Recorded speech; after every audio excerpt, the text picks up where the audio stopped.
మేము అధికారంలోకి వచ్చిన మొదటి సంవత్సరంలోనే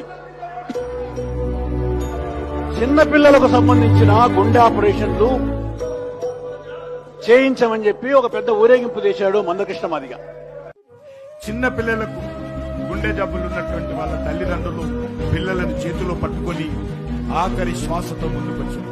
ఇదే విషయాన్ని ఎంఆర్పిఎస్ మందకృష్ణ మాదిగ గారు, నేను రాజశేఖర రెడ్డి గారితో పోరాటం చేసి ఆ రోజు వారిని ఒప్పిస్తే 2 లక్షల మందికి ఆ రోజు ఉచితంగా గుండె జబ్బులు ఉన్నటువంటి పిల్లలకు ఆపరేషన్ జరిగినాయి. దాని కారణంగానే ఈ రాష్ట్రంలో ఆరోగ్యశ్రీ రావడం.